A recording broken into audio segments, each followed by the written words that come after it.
Hey, what's up, good people? It's Tony Wiggins here with Locked On Jaguars. Who has to play well as a unit in order for the Jaguars to sort of guarantee success this weekend in Philadelphia? I'll tell you in just a second here on Locked On Jaguars. You are Locked On Jags, your daily Jacksonville Jaguars podcast. Part of the Locked On Podcast Network, your team every day.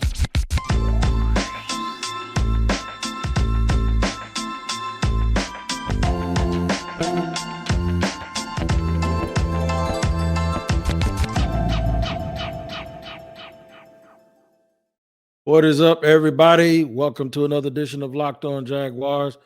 I am your host, Tony Wiggins, the host of the daily Locked On Jaguars podcast, where it's your team every day. We thank you for making us your first listen and reminding you that we are free on all platforms wherever you get your podcast. Also, that LinkedIn Jobs helps you find the candidates you want to talk to and faster. Post your job for free at linkedin.com/locked on NFL. A lot to get into today. A lot going on today in Florida, period. Here in Jacksonville, everybody's gearing up for the remnants of what we hope will be a tropical storm by the time it reaches what we call the first coast here in Jacksonville. But also mindful and prayerful for all of our friends and fellow Floridians down on the southwest part in the central parts of Florida, where probably right as I speak, they're feeling the brunt of a very, very dangerous category 4 hurricane. So we're mindful that there are more important things going on than football right now. But hopefully, since everyone's sort of locked in and battening down the hatches, as they say in the South, you need something to listen to and talk to. And there's going to be a football game played on Sunday between your Jacksonville Jaguars, who are 2-1, going up to Philadelphia to face the 3-0 undefeated Eagles. We've talked ad nauseum about this being a quote-unquote revenge game or a going home of sorts for Doug Peterson.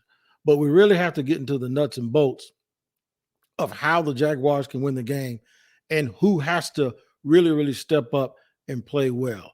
I'm going to talk about the challenges that a certain group will have, the DBs, and how they can overcome those challenges and who can help them. We'll do that in segments 1 and 2. In the third segment, I'm going to have a little fun with you. Since Doug Peterson is going home to Philadelphia, I'm going to try to compare what we already know about the Jacksonville Jaguars this year with his 2017-2018 Super Bowl champion Philadelphia Eagles to see how they sort of stack up. But I warn you, it's not necessarily an apples-to-apples comparison, but we're going to go through with that. But first, let's not bury the lead and get back to this matchup on Sunday. There are a lot of things that the Jaguars have to be wary about, okay? It doesn't just start and stop with one position or one player. We're going to have a crossover edition tomorrow, and you're going to hear some of the things that I think are serious, serious concerns. But this is one area where I think the Jaguars can make or break themselves, and that is if their defensive backs play well, they have a really, really good shot of winning this game. The reason I say that is because the Eagles really depend on their wideouts, man. And when I'm talking about the wideouts, I'm not just talking about the two starters. I'm also talking about the tight end, the backside of the backfield, as well as their slot guy, the third guy who can really get down the field, number 16. The thing with me, though, is you have to start with something, right? We always say don't give them a smorgasbord or don't give them a buffet. So we have to start with something. And that one thing that we can start with today is stopping their two outside receivers, A.J. Brown, who was acquired in a trade from the Titans, and I still to this moment don't know what the Titans were thinking about when they traded him away. The other thing they have to do is find out where Devonte Smith, because while A.J. Brown may be their most talented or gifted player, Devonte Smith might be their heartbeat. And with the way that he plays and how he manages to get open, really, really is about 180 pounds, but personifies that city of Philadelphia with the manner in which he goes about his business. A very workmanlike, professional-like, just a pure, I'm going to get open, throw me the ball, I'll catch it, and make something happen wide receiver. So those two players, along with Dallas Goedert, their tight end, form a formidable problem that if the Jaguars don't keep them in check on Sunday, will be if they don't keep them in check on Sunday, they're not going to win. Okay, so that means that Tyson Campbell, and if Shaq Griffin is back, and if he's not back, Darius Williams and Trey Herndon, who stepped in last week and had a huge game, are going to have to play well. And they're going to have to do that in unison and in communication with Rayshon Jenkins as well as Andre Sisco. Everybody's going to have to be on the same page.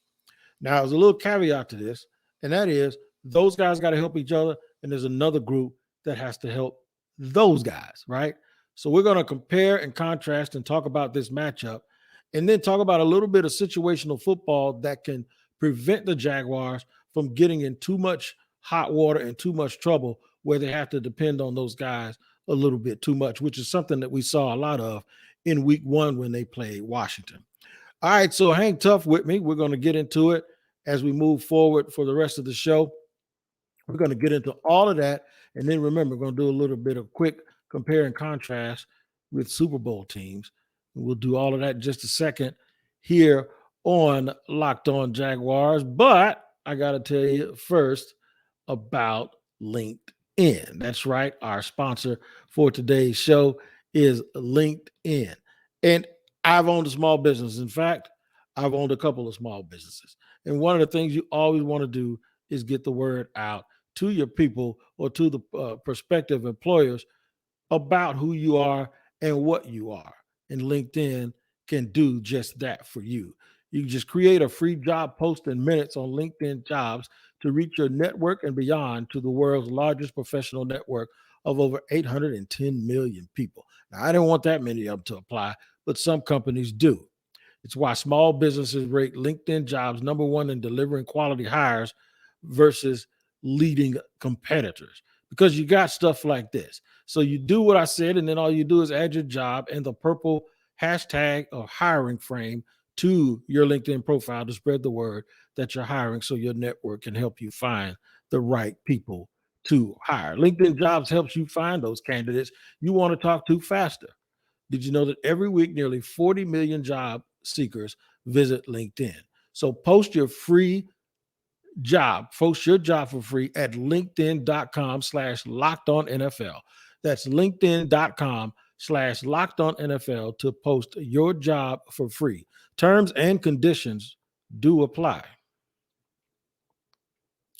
All right, man, we're rolling along here on Locked On Jaguars on a Wednesday where we are here in Jacksonville and we're all buckled down, prepared for maybe about 2 days of inclement weather, flooding, maybe power going off, and it's going to be something. These days are always rough, but the thing you want is you want to make sure that you practice good safety, that you have enough perishable items, you have enough water. Public safety message: run some water in your bathtub. So before I get back to the Eagles, let me tell you what that's about. You put the water in your bathtub because at some point they may turn off the water supply because it'll get overloaded with a bunch of rain and a bunch of water that has not been treated properly. So they'll cut the water system off so that it doesn't get contaminated. Well, that means you're going to need water to flush your toilets. You're going to need water to drink and brush your teeth, do those little things. And you want to save all your bottled water that you bought for drinking. So you use that water. If you don't have a bathtub, if you live in a studio or something where you just have a shower, I've heard that one of the things you can do is fill up your washing machine with that type of water so you'll at least be able to flush your toilet. All right, back to football. We're going to try to flush us a victory in Philadelphia. And the way that you do that is you follow your blueprint as a football team. You win early, you win on first down, and you make sure you get them off the field, right? Right. You also go in early with your sub packages. This may be a game where the Jaguars don't play their normal base as much as you think, and they go in with their sub packages and then double back if the Eagles start acting like they want to run the ball a lot and then put their bigger guys back in. The beauty of the Jaguars' big guys, Folo Faluakazi and Devon Hamilton, is you don't lose pass rush when those guys are not in the game. They are players who can also rush the passer very well. So they're just not as good as the other sub packages that when you bring in DeJuan Smoot and you have Arden Key along with Josh Allen and, of course, Trevon Walker. So if you see them in that sub package or not, that means they're going to be in nickel on the back end also. The thing that we have to remember is the Jaguars run a 3-man front with 2 stand-up outside linebackers. On their sub package, they run a 4-man front with 1 linebacker out of the game and an extra DB. So, or 1 defensive tackle out of the game and an extra DB, and they have like 4 defensive ends down with their hand on the ground. So that means the onus will be on the defensive backs to make sure they cover, right? I want to watch and monitor whether or not they decide to play man, play off to keep everything in front of them. The significance of that is if they play man, it gives them a chance to stick to their guy and know where their guy is at all times. But that also means the pass rush has to get home. And when the pass rush gets home, they have to corral the quarterback. Because if the quarterback breaks contain and he breaks the pocket and the linebackers are occupied with either running backs or tight ends, then those DBs that are in man, guess what? They got their back to the quarterback. And then you see these big scrambles by guys like Jalen Hurts, and he can do it. You see these scrambles, and all of a sudden, you wonder, why won't somebody stop him? Well, it's because of that perfect storm, no pun intended, scenario that I just gave you. So what you really, really want them to do is sort of mix and match it up a little bit. You want the DBs to always sort of be staring into the backfield, but you also want them to be in position where they also know where those wide receivers are, right? So the onus is going to be on the DBs to do what they did not do very well in Washington week 1, and that is to communicate with each other. They got to get their jams. They have to know when to release a player. The guy who they're releasing them to has to know that it's their time to pick him up. So you have to slide right over. Just think about the long touchdown to Terry McLaurin where he sort of said, I saw it on the Pat McAfee show, he said they're playing it lazy, where all you got to do is not get a jam and then the other guy has his hips turned the wrong way and you get a 44-yard touchdown or whatever. That's the kind of stuff that you cannot have. You cannot have that. You also can't have missed opportunities to sack Jalen Hurts, and he is a handful because he has incredible athleticism and lower body strength. If you get your hands on him, you have to bring him down because the more he'll run and he'll scramble, but he'll also look to throw while he's scrambling. So this is why the communication on the back end and not being deep and defensive backs having to find the ball, I believe, is the most critical aspect of this game on Sunday. Now, there's something that works hand in hand with that. We just talked about the pass rush. Can they get home? And when they get home, don't be so overeager to go wide and around your blockers. This is going to be some bull rush and some twists and some slants because they're going to have to affect. I want them to keep Jalen Hurts in the pocket, right? Gap and hold. Get upfield, beat your man, but don't extend yourself beyond his armpits. Make him throw the ball from the pocket. Not that he can't, but I just think you have to not give him everything he wants, and you have to sort of limit the things that you're going to allow him to do. So it's all on Tyson Campbell. It's all on Darius Williams, Shaq Griffin if he plays, and I don't think he was on the injury report, and Trey Herndon, Andre Sisco. They're going to need them all. Rayshon Jenkins. They're going to need everybody, all hands on deck in the defensive backfield because this is going to be the key for them stopping the Eagles. All right, we're going to have some fun here in segment number 3. I'm going to discuss with you the similarities or the differences between Doug Peterson's Super Bowl team and your 2022 Jacksonville Jaguars. I'll do it in just a second here on Locked On Jaguars. Yep, segment 3, man, on a rainy, windy, really before the storm, it's like a nice day outside, but we know what's coming. And what's coming is a little bit nasty, but we thank you for making us your first listen here on Locked On Jaguars. All right, man, let's get down to it. How do you have some fun and try to compare this team with the team that won the Super Bowl for Doug Peterson?